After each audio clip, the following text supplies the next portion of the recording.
के 11 बज रहे हैं और हम लोग रामनगर से नैनीताल के लिए निकल चुके हैं।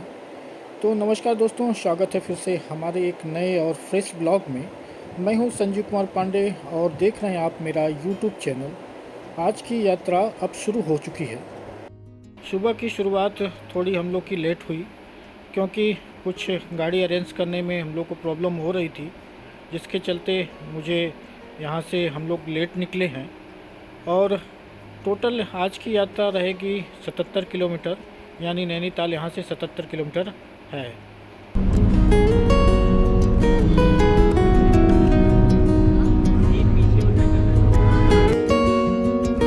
इस ट्रिप का ये आज का लास्ट डेट है। कल हम लोग की वापसी है, कल हमारी रामनगर से ट्रेन है।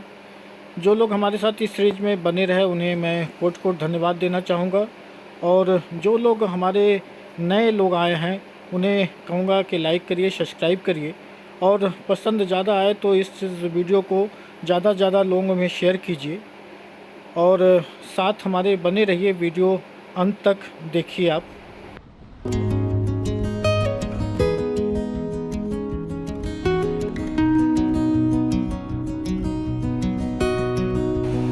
एक अजीब सी खुशी होती है जब पूरा परिवार एक साथ ऐसी जगह जा रहा हो जहाँ की प्रकृति का एक अलग सा खजाना भरा हो। पहाड़ों में सफ़र करने में तो दिक्कतें आती हैं, लेकिन ऊपर चढ़ के जो सुकून मिलने वाला है उसका एहसास तो अभी से होने लगा है।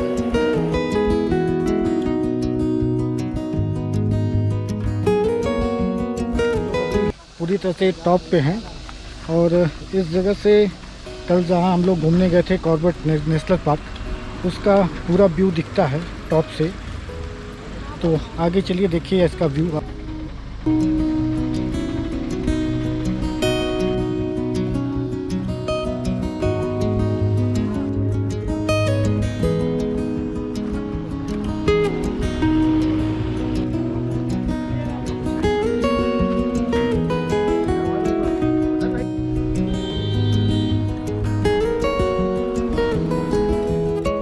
कुछ वीडियो कुछ फोटोग्राफी हम लोग ने किया है। अभी यहाँ से डिस्टेंस लगभग 25 किलोमीटर के आसपास है और इसी तरह की कर्व मिलेंगे, हाइट मिलेगी आपको।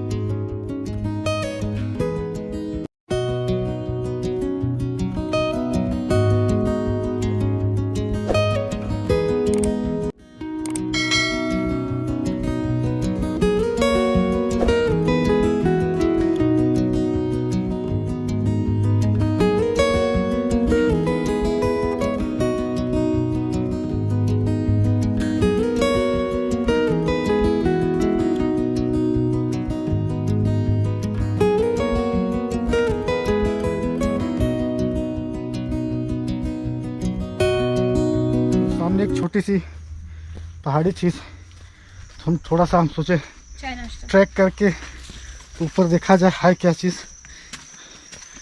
हमको लगता है कि ऊपर में गांव है,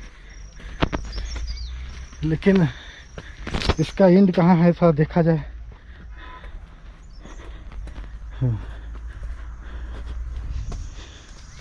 वाह, कितना अच्छा दृश्य है। अब जो मेरी आंखें ये दृश्य को देख रही हैं, काश आप भी इस कमरे से जज कर पाए और महसूस कर पाए आप भी। जो हवा, ठंडा हवा। तो चलिए देखिए एक छोटा सा क्लिप।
पूरी तरह से बादलों के बीच में है और अब धीरे धीरे बारिश स्टार्ट हो गई है।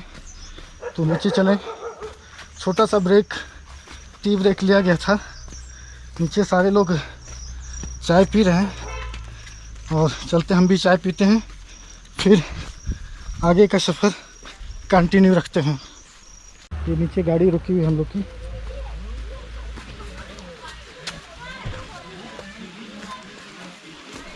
एक प्रकृति के बीच में हम लोग।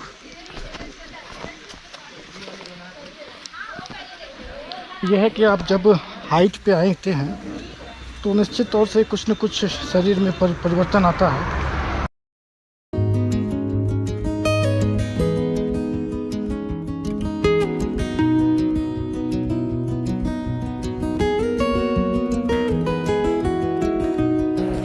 माँ की आंचल में जो बच्चों को सुकून मिलता है, वही सुकून इन बादलों की गोंद में आकर हुआ। लगता है बस अब यहीं का होकर रह जाऊँ, लेकिन बस अब इन्हीं यादों को समेट कर ले जाऊँगा और जब दिल घबराएगा देख करके खुश हो जाऊँगा।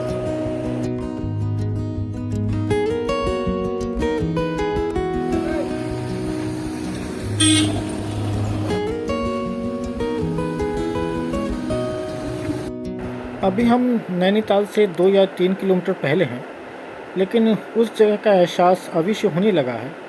ठंडी ठंडी हवाएं, हरी भरी प्रकृति।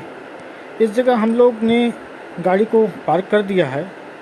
आगे हम फिर छोटी गाड़ी से जाएंगे, जो गाड़ी मेरे साथ आई है। और अभी इस जगह का टेम्परेचर की बात करें तो टेम्परेचर लगभग 16 डिग्री के आसपास है। शाम तक और भी घट जाता है या 14 डिग्री तक हो जाता है यहाँ पे टेम्परेचर।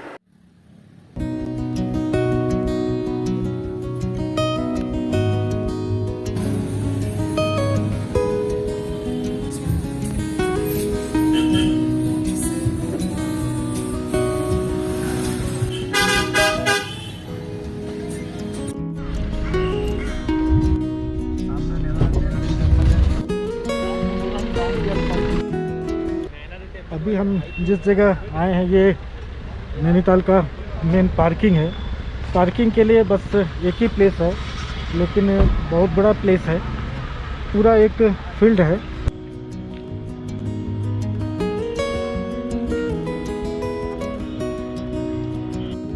खेल का ग्राउंड है। इसी ग्राउंड में पार्किंग के लिए एक अलग जगह दी गई है। इधर आपको खेल होता है, इसकी वजह पे अच्छा खासा स्पेस है।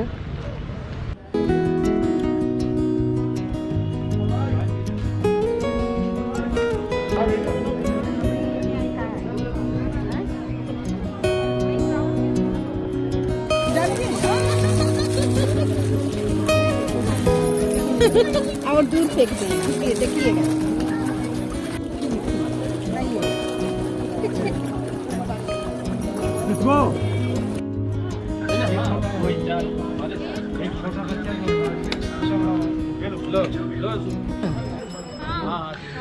गुजरने के बाद ये एहसास हुआ कि जो भी हुआ अच्छा कि जो भी हुआ अच्छा। ये क्या है, आगे मारेंगे तो सर इसमें कितने 3 लोग हैं? हाँ। नहीं कोई आ रहा आप इधर आएंगे, ना आप पीछे जाइए चलाने। रूपक, दोनों लोग चलाएंगे। इसमें कोई और आ रहा क्या? तो हम लोग अब ठीक है, बोटिंग के लिए तैयार हैं। और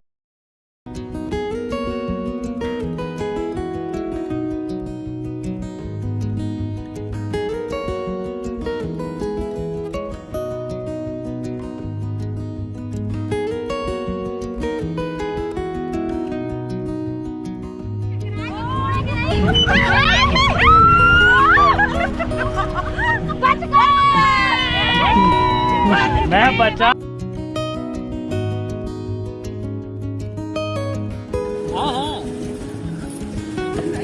बोटिंग के मजा तो बहुत आ रहा है। पूरा जितना खाया पिया निकल जाएगा आज।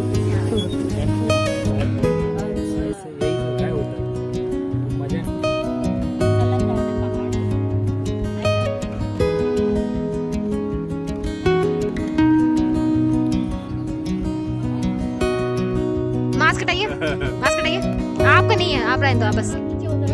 Aso.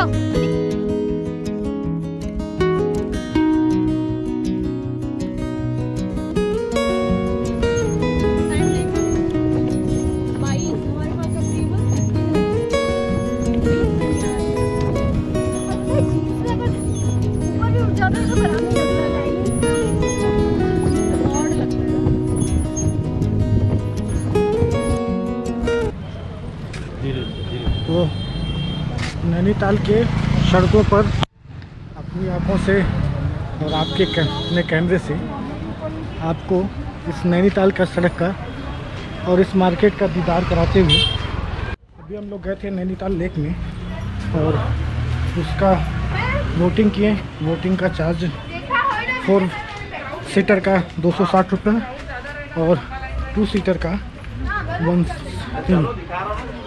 160 है। दूसरा स्पॉट है रोपवे, लेकिन रोपवे में जाने के लिए आपको बड़ी मेहनत करनी पड़ेगी। एकदम स्ट्रीट चढ़ाई है और परिवार भी साथ में है, कुछ बच्चे भी है छोटे जो चलने में थोड़ी सी अस्वस्थता जाहिर कर रहे हैं।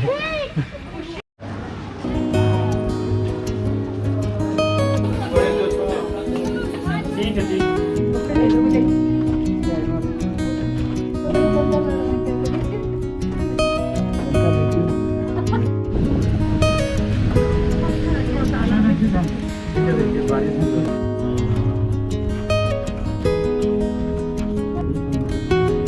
तभी हम लोग बहुत दूर ले गए थे।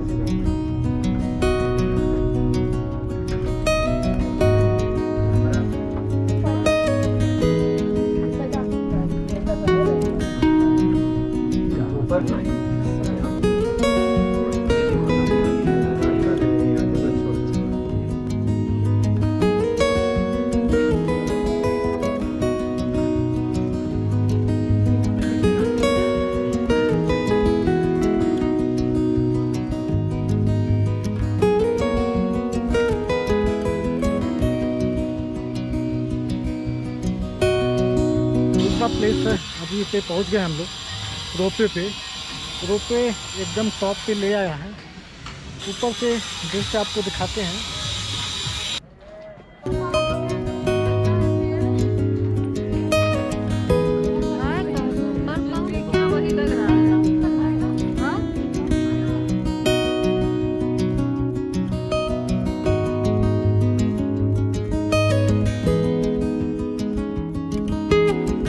ये सामने वही लेक है जो जिस पे हम लोग वोटिंग करे थे, और उस लेक से एकदम स्ट्रेट खड़ी पहाड़ी है एकदम, उसी को रोपवे के थ्रू आता है आदमी। एक व्यू पॉइंट है, इस पॉइंट से आप नैनीताल को पूरी तरह से देख सकते हैं, निहार सकते हैं अपनी आँखों से। ऊपर में जब आएंगे तो आपको ये छोटा सा मार्केट है। इस मार्केट में बहुत कुछ क्रॉकरी के आइटम मिल जाएंगे, कुछ घर के लिए अच्छी फैंसी सजाने लायक आइटम अच्छी मिल जाएगी। हाँ, थोड़ी सी कॉस्टली ज़रूर होगी। इसको अगर आप शौक़ पूरा करना चाहते हैं तो इस कॉस्ट को दरकिनारे करना पड़ेगा।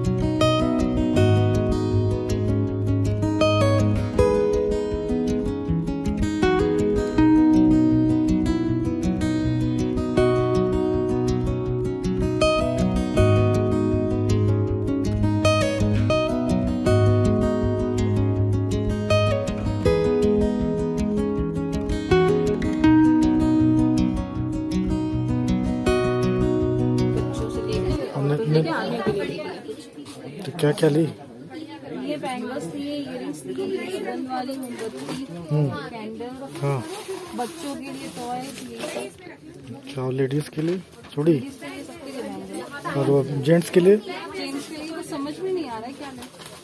और खट्टी मिट्टी गोली खाओगे? हाँ, ये माल रोड है। मार्केट तो हाँ बस ऐसे सिंपल होता है, मतलब मार्केट के चलते दुकानें अभी भी पूरी तरह से उत्तराखंड में नहीं खुली है। वैसे हम लोग का रामनगर में स्टे 3 दिन का था, लेकिन आप अगर इस तरह से आते हैं तो रामनगर में आप 2 दिन स्टे करिए और दूसरे दिन शाम को वहाँ से चल दीजिए। रात नाइट स्टे आप यहाँ करिए और फिर दूसरे दिन फ्रेश मूड से आप जैसे आप घूम पाएंगे। इसलिए कि अगर आप रामनगर से डायरेक्ट यहाँ आते हैं तो आप इतनी थकान हो जाएगी कि वो पूरे प्लेस आप घूम नहीं पाएंगे और एक कह लीजिए कोरम पूरा करके आप चले जाएंगे, कोटा पूरा करके चले जाएंगे कि हम नैनीताल गए थे। बहुत अच्छी प्लेस है, बहुत अच्छी जगह है, आइए, लेकिन आइए एक दिन स्टे करिए।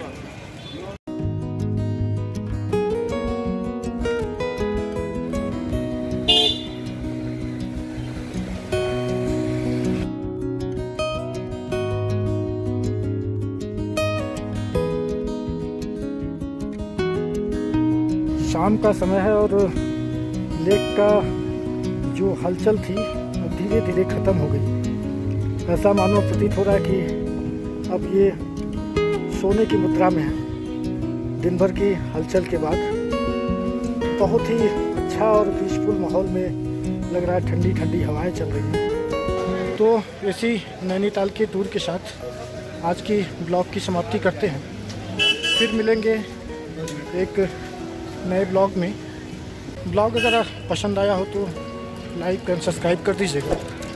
आपके सब्सक्राइब और लाइक करने से एक मुझे मनोबल मिलता है। कोई अपना विचार हो तो कमेंट्स में ज़रूर डालें। धन्यवाद।